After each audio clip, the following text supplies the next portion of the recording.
Ladies and gentlemen, I present to you the Biafran Golden Child, the real Biafran Golden Child. Thank you.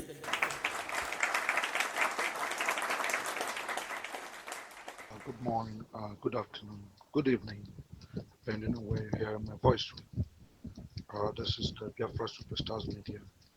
I'm once again very thrilled, to communicate with us.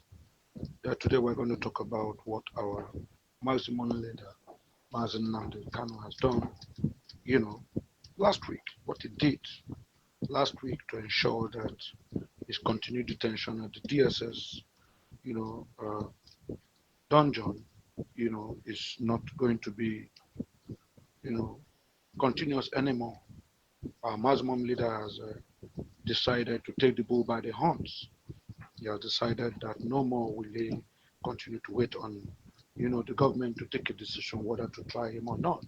No more will he spend another year after 4 years at the hands of the DSS and not facing any, normal trial. Our Muslim leader, Yendu, Mazi Nnamdi Kanu, said, no more if I don't take the bull by the horns.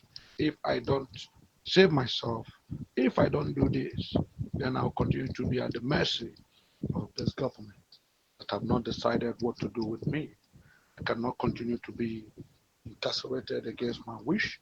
I cannot imagine that I spent 4 years plus, 4 Christmases, and get into another Easter now, you know, all in the wait of the government to take proper decision whether to try me or not. All this back and forth, continuous brouhaha about me, accusing me today of terrorism, next tomorrow accusing me of, kidnapping and, organ harvesting and all sorts must have to stop. If they are not ready to try me, then I have to take the bull by the horns. I will have to myself charge the government to court. Yes, our Muslim leader has decided, to bail himself. I mean, if you don't do it, who will do it for you? And so he has decided towards the end of last week, to take the government, institute 2 cases against the government to accelerate, his trial because he can't continue to wait. He's the one suffering. He's the one sick and the one under, detained under inhuman circumstances at DSS dungeon. So he has decided to, against all odds, be the one, to institute cases against the government. And he's sure this would accelerate his trial or eventually, you know, his, release, unconditional release. So the audio for this morning is that our leader of the indigenous people of Biafra, IPOB, has moved to halt the continued violation of his constitutional rights. He has taken the authorities to court, in 2 suits. Either try me or please absolve me of any charges. That's what Nnamdi Kanu has told. So, ladies and gentlemen, if you're ready, let us listen to what our Muslim leader has said. When you are in the comfort of your home, when you have access to your family and friends, when you have access to your medicines, when you have access to make choice of food, yeah, you might not appreciate what this gentleman is going through. I mean, this is 4 years plus now when he was renditioned from Kenya and brought down to Nigeria on very controversial circumstances that are almost akin to kidnapping. And then when he was brought here, rather than take him to regular courts, they have continued to detain him in the DSS interrogation rooms and detention centers, areas that are less than comfortable for any human being to survive in. So if you feel him, you feel his pain. If you know what he's been through, you begin to realize why he has become totally, you know, tired, totally, you know, unhappy about this continuous detention without trial. The last trial that was instigated was he was forced to be tried again in the federal high court, by a judge, Justice Binta Yako, that had initially recused herself from his case when he vehemently, opposed her, you know, jurisdiction, saying that she has showed immense bias and prejudice against him, and he could not be guaranteed of any fairness, any justice whatsoever. And so she has recourse. Justice Binta Yako had recourse at that point and said, okay, I wash my hands off you. Go ahead, take your trial anywhere. Yes. And even at then, uh, Mazi Nnamdi Kanu had insisted he would prefer to be judged in the southeast. If what you're accusing me, you are saying I instigated people, you are saying I created insurrection in the southeast, he said I made the southeast ungovernable. Therefore, take me to the southeast, let me be tried by judges within the southeast. No need bringing me down to Abuja, where I don't know anybody, where the judges here will not be fair to me. They don't even know what the South is like. They don't know what I campaigned about. They don't know what my protest is about. That I protested about the plight of the Biafra people. I protested about the fact that my people were living in subhuman circumstances. I protested the fact that since after the war, the Nigerian government has not given the Biafra man, a pride of his place, has not given him any opportunity to thrive in his business, have not given any opportunity to rise in the political sphere, have deliberately created conditions that make doing business within the Southeast a very, very painful and totally, you know, unacceptable one.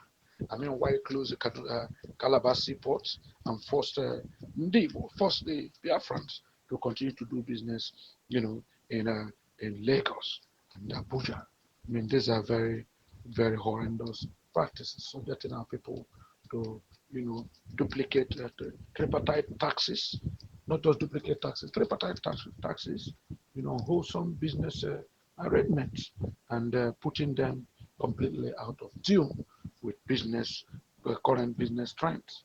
Meanwhile, giving the other regions, the north and the southwest, every opportunity to maximize their business potentials while creating impediments, difficulties. Government created difficulties for the Southeast. And so he said, no, let my trial be taken back. Take me back to the Southeast. Let me be there and try with judges who are familiar with my, my itineraries, with my activities, and who know that I'm incapable of hurting a fly. So that is the case, which he did. But even at that, early part of this year again, the Nigerian government forced him to go for another trial, and they still brought back Justice Chief Judge, Justice Binta Nyako again to come. And this time, Kanu went berserk. Kanu said, no, I have told you times without number that this woman has showed immense bias, immense prejudice against me, and she seems to be working with a cabal to prevent me from getting any out of justice. With this woman, as my judge, my case is DOA, dead on arrival. I will not, I will not tolerate it. I will not endure it. I will not permit it. Take it anywhere. I don't want to be judged under this woman. If you're not ready to change this, judge, if you're not ready to give me what I request for, take me to the southeast, give me appoint another judge, then of course let me continue to remain without trial, if that's what it takes. And so, ladies and gentlemen, today, just sometime a few days ago, the leader of the indigenous people of Biafra, IPOB, has moved to halt the continued violations of his constitutional rights. Kanu instituted two separate legal suits seeking to compel the relevant authorities to abide by the Constitution. In the first suit filed before the Federal Capital Territory High Court, Kanu sought the constitutional right to a fair hearing and to be tried within a reasonable time, as well as to be released unconditionally. In the second suit, the IPOB leader sought an order of mandamus to compel the authorities to follow the law in the conduct of his trial or transfer his case to the southeast. Yes, you either follow the law in the conduct of his trial or transfer his case to the southeast. A statement by his special counsel, a lawyer Jumako, reads, 2 days ago, Mazi Nnamdi Kanu's legal team commenced two separate legal actions seeking to compel the authorities to, one, henceforth abide by the black letters of the Constitution and pertinent statutes in the overall conduct of Mazi Nnamdi Kanu's case. The first suit, number CV/875/25, yes, filed before the High Court of the Federal Capital Territory, we requested the enforcement of Mazi Nnamdi Kanu's constitutional right to a fair hearing and to be tried within a reasonable time, and in the alternative, to release him unconditionally. In the second suit number M/3224/2025, which was also brought before the High Court of the Federal Capital Territory, we are seeking a mandamus to compel the authorities to follow the law in the conduct of his trial, including the transfer of his case to the Southeast, where it should have been instituted in the first place. Lawyer Jumoko went on to say, we wish to make it abundantly clear that these suits were primarily necessitated by the several unconstitutional, unlawful actions that have pervaded the conduct of Mazi Nnamdi Kanu's case since the recusal of Honorable Justice Binta Moritala Nyako on 24 September 2024. In summary, the said unconstitutional and unlawful actions include the refusal to reassign the case to another judge, the backward reassignment of the case to the same judge who recused herself from the case, the refusal to consider the transfer of the case to the Southeast, and most importantly, the failure of the authorities to bring the case to a proper trial within a reasonable time, as the Constitution denies, demands. To be clear, these actions by the authorities constitute a grave miscarriage of justice that has altogether become highly injurious to Mazi Nnamdi Kanu's legal interest, including particularly the grave injustices of keeping him in detention for almost 4 years without any prospect of a fair trial. As a human being imbued with certain inalienable rights, Mazi Nnamdi Kanu cannot fold his hands while these injustices persist. Nnamdi Kanu moves to stop further violation of his rights, demands trial within reasonable time. Yes. So, ladies and gentlemen, you will all agree with me that our venerable leader here, Mazi Nnamdi Kanu, has actually tried. I mean, how could you have been kidnapped while doing your normal business in in Kenya? You can imagine, in Kenya, a different country from Nigeria. Then you were there and rendition from Kenya, sorry, under circumstances that betray wickedness, lack of coordinated, efforts, undue disregard, for law and order, and against international law and order, because they did not respect the international law on people's rights and individual rights. They just went there, kidnapped him, brought him, renditioned him down to Nigeria, and no real trial, no appropriate trial. They cast him into the gullet of the DSS. Who would agree to this? Even a common criminal cannot be subjected to this kind of wickedness. A common criminal cannot be subjected to this kind of legal absurdities, which they have forced this gentleman, who is a dual citizen, both British and Nigerian citizen, you know, to endure for the past 4 years, running into 5 years now. And so the gentleman said, look, I'm tired of all of this. I cannot continue like this. This is a country that signed the charter, UNO Charter on Fundamental Human Rights. You signed to uphold fundamental human rights. You signed to uphold the tenets of justice and fair play. You signed to make sure nobody is detained against their will. You signed to ensure that justice must be done and be done speedily. Nigeria signed charters with the United Nations where it is very, very clearly, underlined that you don't detain a people against their choice. You don't detain an individual without immediately trying them, appropriately trying them in conducive and assuredly legal, standardized processes.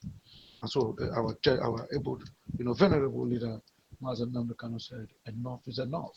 If I continue like this, in the next 10 years, I will still be here, growing sick, growing old, and yet not getting an appropriate trial. I will not take it anymore. I don't care what anybody is saying. I don't care what it does to me. I want a speedy trial. Try me now, or else, free me unconditionally.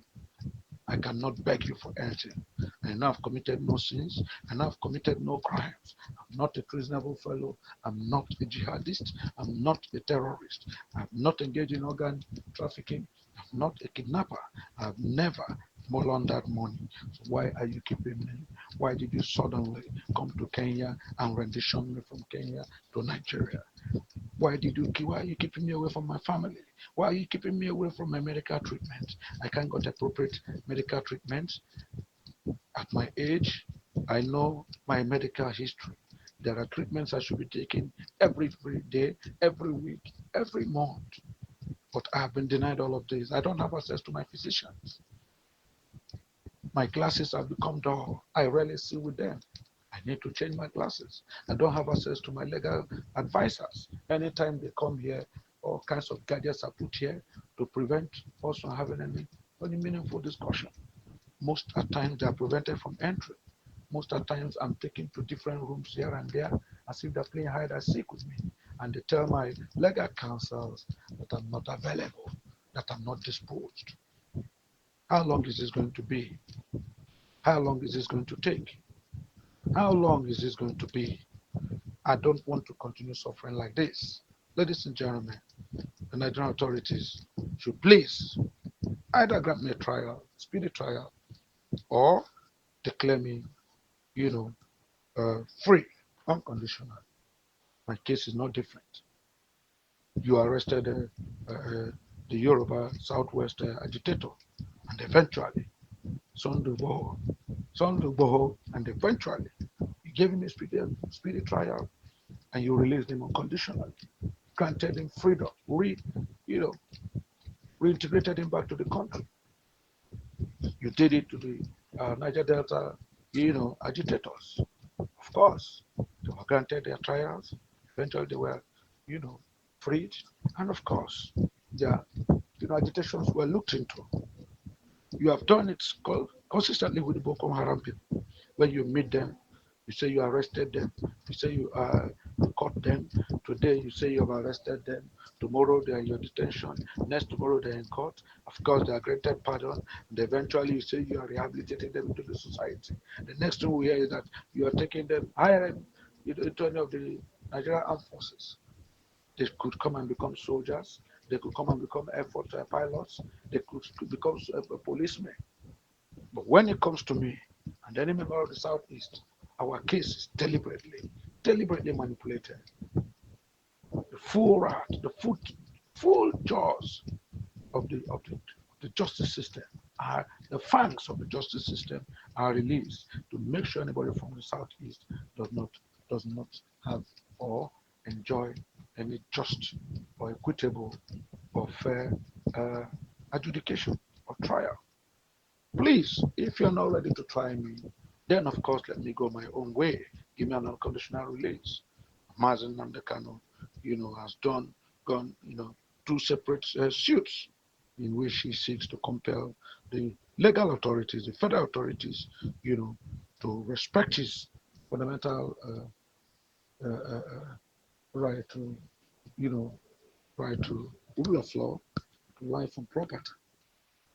The leader of indigenous people of Biafra, IPOB, has moved to halt the continued violations of his constitutional rights and instituted the two separate legal suits seeking to compel uh, the relevant authorities to abide by the Constitution.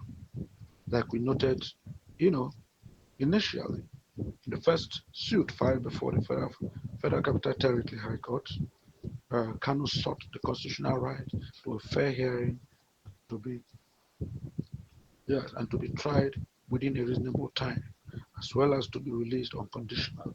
In the second suit, the IPOB leader sought an order of mandamus to compel the authorities, yes, compel the authorities, to follow the laws in the conduct of his trial or transfer his case to the southeast. Yes. Well, ladies and gentlemen, here you have it. We've made it abundantly clear to everybody, including the government, that we will not accept this thing this way. We shall not take it this way again. No more. No more shall we be, living in limbo. Yes, we cannot be in limbo, imagining what, his trial will be like. Imagining when they will call his trial. We will not collect it, continue like this. No more. No more shall we accept this. No more shall we, live in limbo. Yes, Mazi has said, call a spade a spade. I want to be tried. You're not ready to try me, then release me. It's now taking them to trial himself. If they don't want to try me, I'll institute my own case. I will take you to court, and that will impel you and compel you, to try me. That is where we are. That is what we want to do. So, ladies and gentlemen, this is how it is.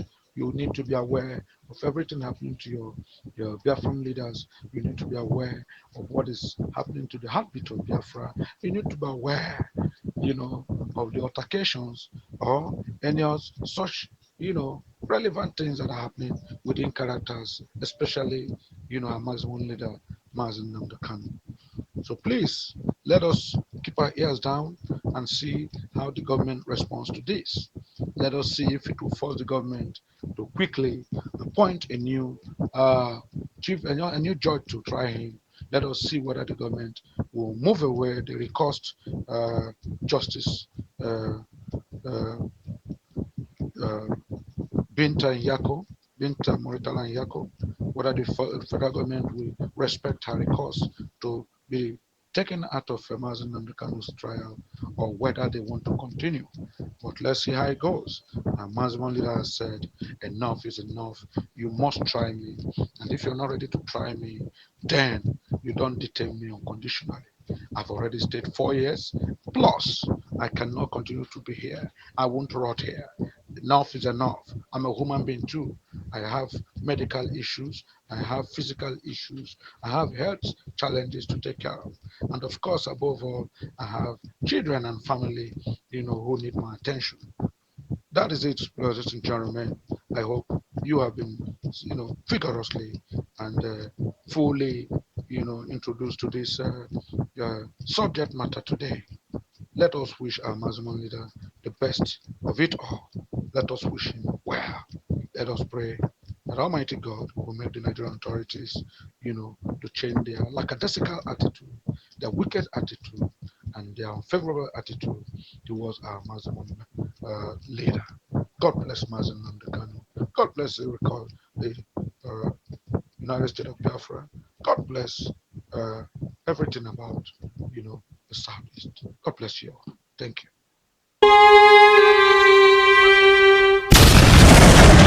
Say Nnamdi Kanu, make you tell am say oh, we dey go Biafra oh, we go meet am for there oh. If you say Nnamdi Kanu, make you tell am say oh, we dey go Biafra oh, we go meet am for there oh. If you say Nnamdi Kanu, make you tell am say oh, we dey go Biafra oh, we go meet am for there oh. Alo ejimako,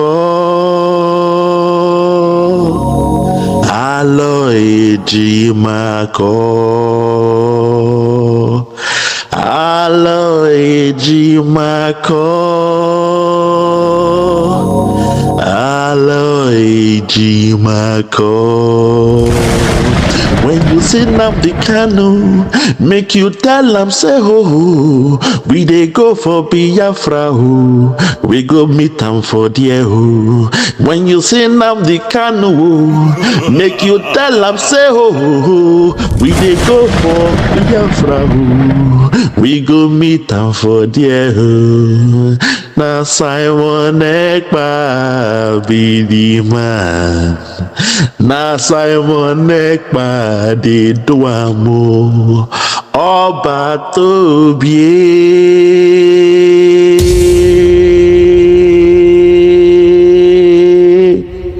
ọba agbata obi.